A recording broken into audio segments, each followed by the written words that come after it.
राज्य मंत्री पंकज भोयर ने अहिल्यानगर में हुई रंगोली विवाद की जानकारी दी। उन्होंने कहा कि मामले में एक आरोपी को गिरफ्तार किया गया। थोड़ी वाहन रोकट और लाठीचार्ज के बाद स्थिति नियंत्रण में है। उन्होंने नागरिकों से शांति बनाए रखने और अफवाहों पर विश्वास न करने की अपील की। भोयर ने शिक्षक संगठनों और टीईटी परीक्षा शालार्थ आईडी से जुड़े मुद्दों पर भी बात की। राज्य सरकार ने कहा कि शिक्षकों का वेतन रोकना नहीं है, बल्कि सभी नियुक्तियां जल्द पूरी होगी। विदर्भ और मराठवाडा में फसल नुकसान की रिपोर्ट राज्य सरकार को भेजी जा चुकी है। अहिल्यानगर शहराच्या कुठला परिसरामध्ये काल एक मला वाटते रांगोळी काढताना चुकीच्या पद्धतीनं त्या ठिकाणी रांगोळी काढण्यात आली। संबंधित व्यक्तीवर गुन्हा देखील नोंदविण्यात आला, त्याला अटक देखील करण्यात आली। परंतु नंतर काही युवकांमध्ये त्याबद्दल रोष निर्माण झाला आणि आंदोलन त्या ठिकाणी अहिल्यानगर ते संभाजीनगर ह्या महामार्गावर करण्यात आलं। नंतर त्या ठिकाणी बराच वेळ वाहतूक बंद असल्यामुळे पोलिसांकडून सौम्य लाठीचार्ज करण्यात आला।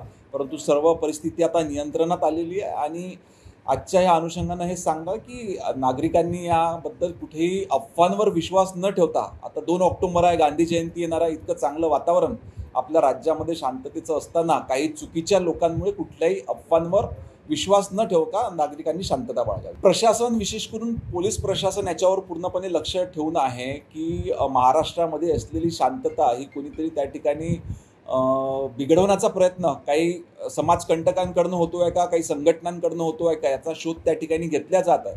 परंतु महाराष्ट्रातली जनता ही हुशार आहे, कुठल्याही अफवांवर निश्चितपणे विश्वास ठेवणार नाही। 2010 साली केंद्र सरकारनं त्यावेळेस RT ॲक्ट आणला होता आणि त्या अंतर्गत TET परीक्षा ही कंपल्सरी करण्यात आली होती। नंतर आत्ता एक सुप्रीम कोर्टाच्या माध्यमातून एक निकाल देण्यात आला आणि सगळ्यांना ती परीक्षा कंपल्सरी करण्यात आली। परंतु काही शिक्षकांचं म्हणणं आहे की आम्ही 2013 नंतर जे आहेत त्यांनाच ही परीक्षा लागू करण्यात यावी। या संदर्भात शासनानं, राज्य सरकारनं पुनर्लोकन याचिका द्यावी। निश्चितपणे त्या सर्व शिक्षक संघटनांसोबत चर्चा करण्यात येईल आणि त्याच्यावर उचित मार्ग वरिष्ठांसोबत चर्चा करून काढण्यात येईल। नाही, भंडारा जिल्ह्याचं पालकमंत्री जेव्हापासून माननीय मुख्यमंत्री महोदयांनी जबाबदारी दिली, तर आपण त्या ठिकाणी भंडाऱ्यातल्या प्रत्येक तालुक्यामध्ये तालुकानिहाय जनता दरबाराचं आयोजन प्रत्येक सोमवारी घेण्याची सूचना त्या ठिकाणी केल्या। आतापर्यंत 4 सोमवार होऊन गेले, 4 जनता दरबार त्या ठिकाणी जिल्ह्यातल्या प्रत्येक तालुका लेवलवर त्या ठिकाणी झाले। यामध्ये तक्रारी प्राप्त झालेल्या आणि सांगताना आनंद होतोय की जवळजवळ 70 ते 80% तक्रारींचं आपण निराकरण देखील प्रशासनाच्या माध्यमातून त्या ठिकाणी केलेलं आहे। परंतु उर्वरित ते 30% तक्रारी ज्या आहेत त्या प्रलंबित का बरं आहे, त्याचा आढावा घेण्याकरिता आज बैठक भंडारा जिल्हा प्रशासनासोबत आपण आयोजित केली आहे। भंडारा हा अतिशय चांगला जिल्हा आहे, त्याला नैसर्गिक संपदा त्या ठिकाणी लाभलेली आहे आणि ह्या माध्यमातून मोठ्या प्रमाणावर विकास त्या ठिकाणी भंडारा जिल्ह्याचा होऊ शकतो। मी यावेळेस अभिनंदन केलं पाहिजे माननीय मुख्यमंत्री महोदयांचं। त्यांनी भंडाऱ्याला त्या ठिकाणी रोडमॅपवर येण्याकरिता नुकताच भंडारा गडचिरोली हा नवीन कॉरिडॉर रोड समृद्धी अंतर्गत मंजूर देखील केलेला आहे आणि अनेक विकासाचे कामं येणाऱ्या काळामध्ये आपण भंडाऱ्यामध्ये करणार आहोत, भंडारा जिल्ह्यामध्ये करणार आहोत।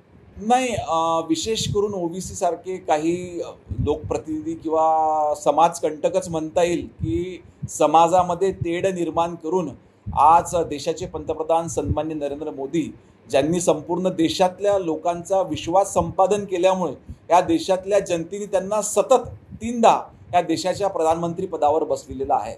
अशा वेळेस कुठेतरी गैरसमज निर्माण करण्याचा प्रयत्न करणे आणि लोकांची दिशाभूल करण्याचा प्रयत्न ह्या लोकांमार्फत होत असतो, परंतु लोक अशा गोष्टींवर विश्वास ठेवत नाही। झालेल्या अतिवृष्टीमुळे संपूर्ण महाराष्ट्रात आणि विशेष करून मराठवाडा आणि विदर्भामध्ये मोठ्या प्रमाणावर नुकसान त्या ठिकाणी झालं। आपल्या विदर्भातलं सोयाबीन आणि कपाशी हे महत्त्वाचं पीक आहे, परंतु येलो मोझॅक ही बुरशी त्या ठिकाणी आली आणि मोठं नुकसान शेतकऱ्याचं निश्चितपणे झालेलं आहे। याचं संपूर्ण अहवाल तयार झालेला असून राज्य सरकार कडे सादर देखील करण्यात आलेला आहे। माननीय मुख्यमंत्री महोदयांनी प्रधानमंत्री महोदयांची देखील भेट घेतलेली आहे आणि केंद्र सरकारकडून देखील राज्याकरिता मदत मागितलेली आहे। लवकरच ही मदत मिळेल आणि शेतकऱ्यांना देखील आपण लवकरात लवकर मदत पोहोचवण्याचा प्रयत्न करू। लवकरच आपण शिक्षक संघटनांच्या प्रतिनिधींची एक बैठक बोलविणार आहोत आणि त्यांच्यासोबत चर्चा करून त्यांच्या समस्या सोडवणार आहोत। शिक्षक संघटना जरी वेगवेगळ्या असल्या तरी शासन म्हणून आम्ही सर्व संघटनेच्या प्रतिनिधींना त्या ठिकाणी निमंत्रित करणार आहोत आणि त्यांच्याशी चर्चा करणार आहोत।